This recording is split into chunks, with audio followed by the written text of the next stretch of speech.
Now, extension is crucially important. But I think for us, what we're looking at for extension is that the world has changed since classical extension systems we used to use. Today, if you take a look at Africa, you've got hundreds of millions of people that have access to mobile phones. And so we are investing quite a lot in how to use the power or tap the power of that mobile phone for extension services, to access to information about market prices, to access to information about weather patterns, and also to be able to basically even deliver access to finance. If you take, for example, a program that's very, very popular in Kenya, it's called M-Pesa. And that program literally moves more than $23 billion a year, all via mobile phones. This is part of the digital financial inclusion that you will have and also help people with digital literacy.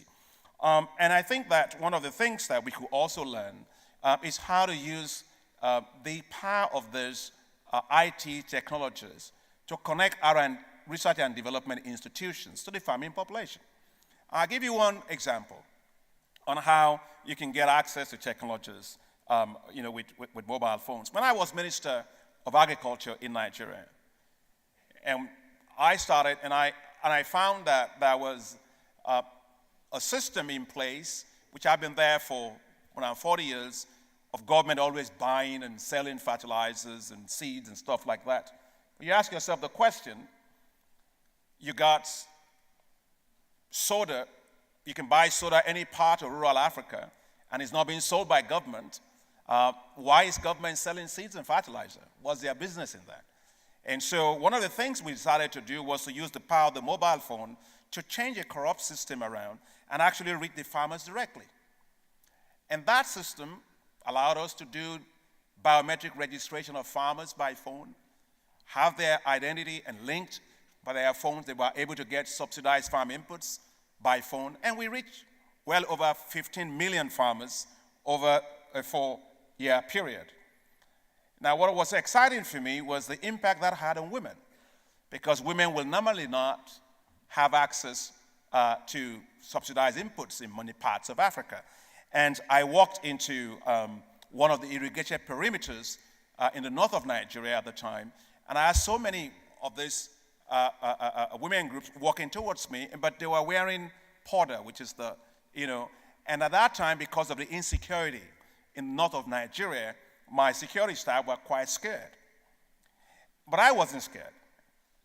So I said, let him come. And so when the women came close, they took off their powder, and they put their hands into their pockets, and they took out mobile phones.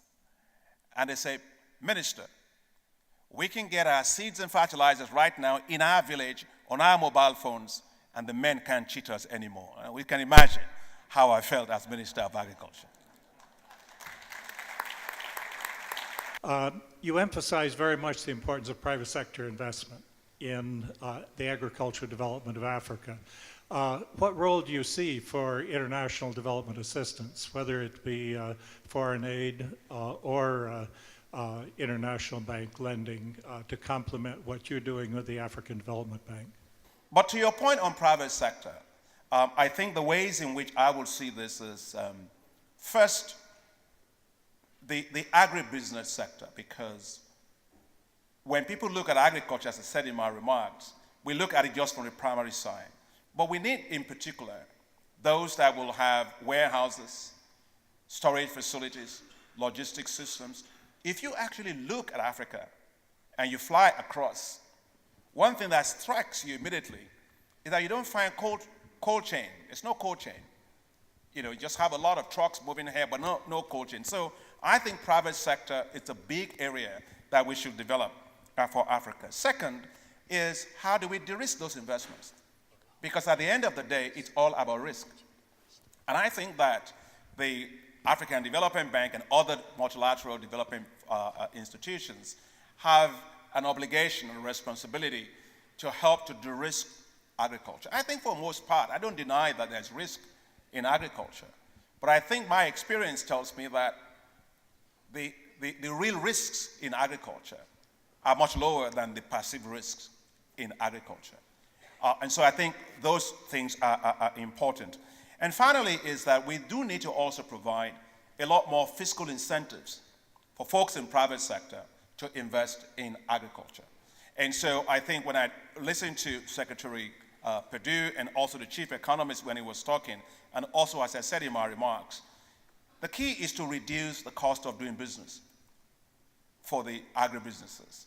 And if you can invest in consolidated infrastructure, power, water, roads, and all these things that will bring the cost of doing business down, they will locate in the rural areas and they will create a new economic growth engine in those rural areas just because they are there. When it comes to aid, my way is thinking about it is if you got somebody stuck at the bottom of a well, or folks stuck at the bottom of a well, and you're trying to get them out, they can either scratch their way out of the well, and it's very slippery, they always fall back, and that happens a lot with aid. But what happens with markets, when you create market opportunities for people, it's almost like having a crane. The crane goes in and it pulls people out, and that's very sustainable. So I really believe that I've never found any person or farmer that wants to be poor. They just need the right kind of support. And I think building agribusinesses around the farming communities and making sure that they can provide market opportunities for them is the way to go. And our job as Multilateral Development Finance Institution is to create that enabling environment for agribusinesses to grow. The question I have is, one of the things I've observed in Africa over the years is the issue of food safety and of food testing laboratories. Because if you don't get that right, you can't trade food. Often when we look about the issue of food safety, we often think of it in terms of trade, just export. Of course, it's very important to have grades and standards to be able to export. But the same standards or grades that you need to export, the people who consume food domestically have a right to the same kind of food safety as the ones for export. So I think we've got to improve that for both the export-oriented market, but also for the domestic market. And in many parts of Africa, as you know, the food markets are quite informal. And so, especially in the urban areas, peri-urban areas, so improving the issue of food safety and standards is critical. A big problem that we have is always this problem with aflatoxin. Aflatoxin becomes a big problem for kids, and you have liver disease and all of that. And so I think that part of to the point that the chief economist was raising on the issue of extension is how do you provide access to farmers to have tools, basic tools that they can use to detect moisture meters, things that will allow them to know the level of the aflatoxin contamination in their maize or peanuts and things like that. I think those kind of things are very, very important. But also we must make sure that we also support universities and also research and technology centers to have testing facilities to be able to provide the right kind of lessons or guidance to farmers. At the end of the day, if you don't have good storage facilities, you can produce a lot. I was looking at the slide as the chief economist was talking about the issue of the surplus that's coming up and so on. Good storage facility is fundamental to how you do agriculture. If you can't store it, you're going to lose it.